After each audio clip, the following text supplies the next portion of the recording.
झी मराठी, चर्चा ही होणारच. डॉक्टरांपेक्षा परिचारिका रुग्णांसोबत जास्त वेळ घालवतात आणि त्यांची काळजी घेतात. निरोगी समाजाच्या उभारणीत परिचारकांची भूमिका अमूल्य आहे, असं बेळगाव येथील बिम्स नर्सिंग महाविद्यालयाचे प्राचार्य आणि बेंगळुरू येथील राजीव गांधी इन्स्टिट्यूट ऑफ सायन्सच्या BOSचे सदस्य डॉक्टर नामदेव माळगी म्हणाले.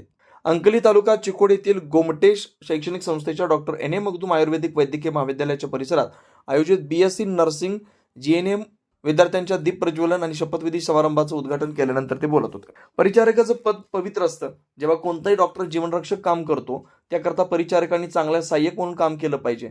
नर्सिंग स्कूलच्या विद्यार्थ्यांनी परिचारकांसारखी सेवा केली पाहिजे. परिचारिकेच्या पदासाठी मातृत्वाची करुणा, प्रेम, सहनशीलता आणि संयम प्रत्येकामध्ये असलं पाहिजे. रुग्णांची तळहातानं तपासणी केली पाहिजे आणि जीवनरक्षक केसेस हाताळल्या पाहिजेत. या नर्सिंग व्यवसायात मुख्य गोष्ट म्हणजे सेवेची भावना असणं. रुग्णावर उपचार करताना पॅरामेडिकल कर्मचारी देखील महत्त्वाचे आहेत. आज डॉक्टर आणि पॅरामेडिकल कर्मचारी एका टीम म्हणून काम करतात, असं ते म्हणाले. याप्रसंगी बोलताना संस्थेचे अध्यक्ष NA मगदूम म्हणाले, शिक्षण हे एखाद्या व्यक्तीच्या जीवनाचं उत्तर असलं पाहिजे. शिक्षणाने व्यक्तीला स्वावलंबी बनवलं पाहिजे. व्यावसायिक शिक्षण अभ्यासक्रम केवळ पैसे कमवण्यापुरतं मर्यादित नसून ते साध्य करण्याचं आणि योगदान देण्याचं ध्येय असलेला विद्यार्थी विकसित करतात. दिवा हातात धरून प्रतिज्ञा स्वीकारून आरोग्य क्षेत्रात प्रवेश करणाऱ्यांसाठी भविष्य आहे. सध्या 2025च्या आर्थिक वर्षात सुमारे 60 लाख परिचारकांची आवश्यकता आहे. त्यामुळे विद्यार्थ्यांनी परिचारकांची संधी निवडली आहे, ही आनंदाची बाब आहे. 1990 मध्ये 50 विद्यार्थ्यांसह सुरू झालेली ही संस्था आज हजारो विद्यार्थ्यांच्या जीवनासाठी प्रकाशाचा किरण बनले. आमची शैक्षणिक संस्था गरीब आणि हुशार विद्यार्थ्यांना प्रत्येक प्रकारे चांगलं शिक्षण देण्यासाठी ओळखली जाते. जर त्यांनी पूर्ण समर्पण आणि जबाबदारीने त्यांचं शिक्षण पूर्ण केलं तर ते देशासाठी चांगले आणि अनुकरणीय नेते बनतील, असे त्यांनी सांगितलं. या कार्यक्रमात बोलताना गोमटेश शिक्षण संस्थेच्या खजिनदार सौ ललिता मगदूम म्हणाल्या की प्रशिक्षित परिचारिका मानव जातीसाठी वरदान आहे आणि आरोग्य सेवा उद्योगाचं कण आहे. तथापि रुग्णाला मानसिक बळ आणि पुनर्प्राप्ती प्रदान करणं हे वैद्यकीय कर्मचाऱ्याची जबाबदारी आहे. त्यांच्या जलद विचारसरणी आणि गंभीर निर्णय घेण्याच्या क्षमतेमुळे ते आपत्कालीन परिस्थितीत आघाडीवर प्रतिसाद देण्यासाठी महत्त्वपूर्ण असतात. डॉक्टर रुग्णावर उपचार करू शकतात, मात्र रुग्णांची संपूर्ण देखभाली परिचारिकाचीच असते. त्यासाठी सेवा व मनोभाववृत्ती बाळगून रुग्णांची सेवा केली तर त्यांचं ध्येय पूर्ण होऊ शकतं, असं त्यांनी सांगितलं. या प्रसंगी संस्थेचे कार्यदर्शी सुरेश चौगुला यांनी आपले विचार व्यक्त केले. प्राचार्य हजरत अली पणारी यांनी BSc नर्सिंग आणि GNM विद्यार्थ्यांना शपथ दिली. चंद्रशेखर हादिमानी यांनी अहवालाचं वाचन केलं. उपस्थितांचं स्वागत शिक्षिका प्रेमा तेली यांनी केलं, तर हिना जमादार आणि सूत्रसंचालन तर दयारुण मिराजर यांनी आभार मानले. सी मराठीसाठी इंगळेहून राजू कोळी. ओके,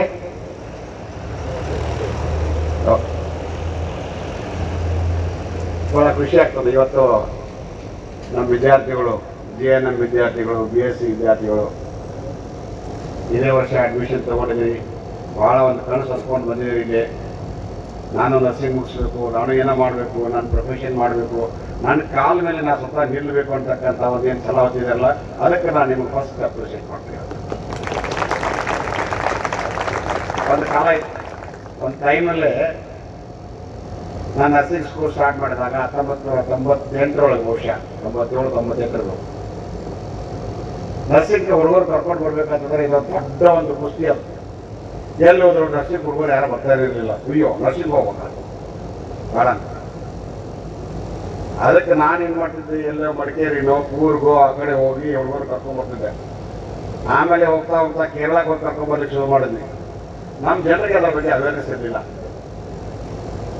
ಇವತ್ತು ಪರಿಸ್ಥಿತಿ 25 ವರ್ಷಗಳ ಮೇಲೆ 30 ವರ್ಷಗಳ ಮೇಲೆ ಪರಿಸ್ಥಿತಿ ಹೇಗೆ ಬದಲಾಗಿದೆ ಅಂತಂದ್ರೆ, ಇಡೀ ದೇಶ, ಇಡೀ ರಾಜ್ಯದಲ್ಲಿರ್ತಕ್ಕಂಥ ಹೊಸ ಯುವ ಪೀಳಿಗೆ ಏನಿದೆಯಲ್ಲ, ಇವರಿಗೆ ಈಗ ಗೊತ್ತಾಗಿದೆ ನರ್ಸಿಂಗ್ ಪ್ರೊಫೆಷನ್ ಅಂದ್ರೆ ಏನು, ಅದಕ್ಕೆ ಏನು ಮಹತ್ವ ಇದೆ, ಅದರಿಂದ ನಾವು ಜೀವನವನ್ನು ಹೆಂಗೆ ಕಟ್ಕೋಬಹುದು, ಈ ದೇಶಕ್ಕೆ ನಾವು ಹೇಗೆ ಸೇವಾ ಕೊಡ್ಬೋದು ಅಂತಕ್ಕಂಥ ಒಂದು ವಿಷಯ ಈಗ ನಮ್ಮ ಎಲ್ಲ ಯುವ ಪೀಳಿಗೆ ಗೊತ್ತಾಗ್ಬಿಟ್ಟಿದೆ. ಅದಕ್ಕೆ ಹೇಳ್ತೀನಿ, ನಾನು ಯಾವಾಗಲೂ ಯಾವುದೇ ಒಂದು ಪ್ರೊಫೆಷನ್ನ ಅಥವಾ ನಮ್ಮ ವೃತ್ತಿಯನ್ನು ನಾವು ಯಾವಾಗಲೂ ಕಡಿಮೆ ತಿಳ್ಕೊಬಾರ್ದು. ನಮ್ಮ ವೃತ್ತಿಯಲ್ಲಿ ಶ್ರೇಷ್ಠ ಇರ್ತದೆ ಅಂತಂದರೆ ನಾವು ಮಾಡೋ ವೃತ್ತಿ ನರ್ಸಿಂಗ್ ಇರ್ಬೋದು, ಡಾಕ್ಟರ್ಸ್ ಇರ್ಬೋದು.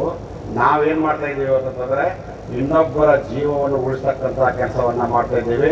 ಇನ್ನೊಬ್ಬರ ನೋವನ್ನು ಕಡಿಮೆ ಮಾಡ್ತಿರ್ತಕ್ಕಂಥ ಕೆಲಸವನ್ನು ಮಾಡೋದ್ರಿಂದ ಏನಿಲ್ಲ, ಅದು ನಿಮಗೆ ಸಿಕ್ಕಿರೋದ್ರ ಭಾಗ್ಯ. ಆ ಭಾಗ್ಯ ಯಾರಿಗೂ ಸಿಗಲ್ಲ. ಈ ದೇಶದಲ್ಲಿ, ಈ ಜಗತ್ತಿನಲ್ಲಿ ಇವತ್ತು ಜನ ಹೇಗಿದೆ ಅಂತಂದ್ರೆ ಇನ್ನೊಂದು ಜನರಿಗೆ ನೋವು ಕೊಡ್ತಕ್ಕಂಥ ಜನ ಬಹಳ ಇವತ್ತು. ಇವೆಲ್ಲ ನೋಡ್ತಾ ಇದ್ರೆ ಜಗತ್ತು ಹೇಗಿದೆ. ಆದರೆ ಯಾರಾದರೂ ಇನ್ನೊಬ್ಬರ ನೋವನ್ನು ಕಡಿಮೆ ಮಾಡಲಿಕ್ಕೆ ಯಾರು ಮುಂದೆ ಬರ್ತಿದ್ದಾರೆ ಅಂತಂದ್ರೆ ಅವರು ಮೊದಲನೇದಾಗಿ ಈ ಜಗತ್ತಿನಲ್ಲಿ nursing profession. The students enter into the nursing profession.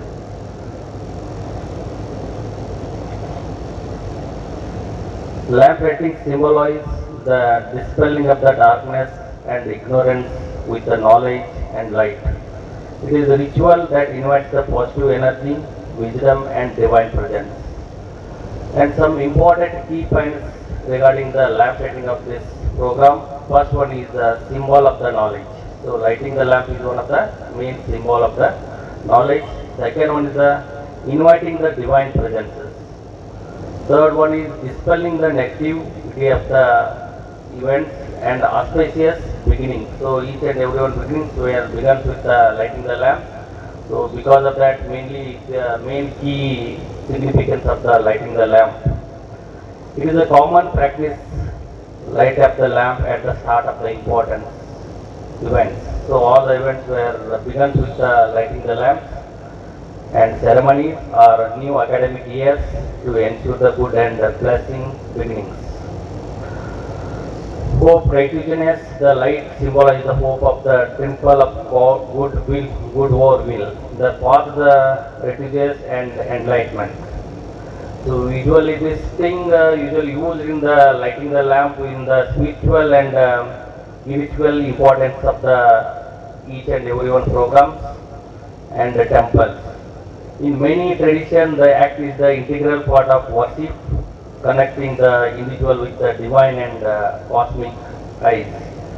So inner enlightenment, the behind the external act and also metaphor of lighting the inner lamp of the wisdom and realization within oneself. Mainly my key message to students, for the students, anybody nursing students are all are taken the oath. My message is mainly three important steps. First one is clarity is the power. That is set a clear goals. You have specific goals in your student life. You need to set the goals in the beginning days only. Then only you are reaching the particular goals. So this is the important step you need to take.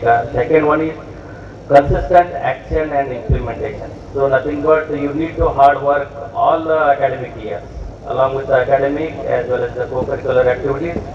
Then only you are reaching your goals, and all the implementation need to be fulfilled by your hard work. Third one is the review the cycle and improvement the cycle. ಈಗ ಒಂದೇ profession ನನ್ಗೆ ಅನ್ಸತ್ತೆ ನೀವು ಹೊರಗೆ ಬಿದ್ದ ಕೂಡಲೇ opportunity ಇರುತ್ತೆ. ಅದು ನಿಮ್ಮ ಫ್ಯಾಮಿಲಿ ನೋಡಿ, ಬ್ಯಾಕ್ಗ್ರೌಂಡ್ ನೋಡಿ, ಅಥವಾ ನಿಮ್ಮ ಇಂಟೆಲಿಜೆನ್ಸಿ ಬೇರೆ ಮತ್ತೆ ಕೋರ್ಸಸ್ ಸರ್ ಹೇಳಿದರು ಇಲ್ಲಿಗೆ ನಿಲ್ಲಿಸ್ಲಿಕ್ಕೆ ಹೋಗಬೇಡಿ. ಅದಕ್ಕೆ ನಾನು ಯಾವತ್ತೂ ಹೇಳ್ತಾ ಇರ್ತೀನಿ, ನಿಮ್ಗೆ ಯಾವುದೇ ರೀತಿ ಹೆಲ್ಪ್ ಇರಲಿ, ಯಾವುದೇ ಅಡಿ ಅಡಚಣೆಗಳಿರಲಿ, ಈ ಸಂಸ್ಥೆಯ ಬಾಗಿಲು ಯಾವತ್ತೂ ತೆಗೆದಿರುತ್ತೆ. ಇಷ್ಟೇ ಹೇಳಿ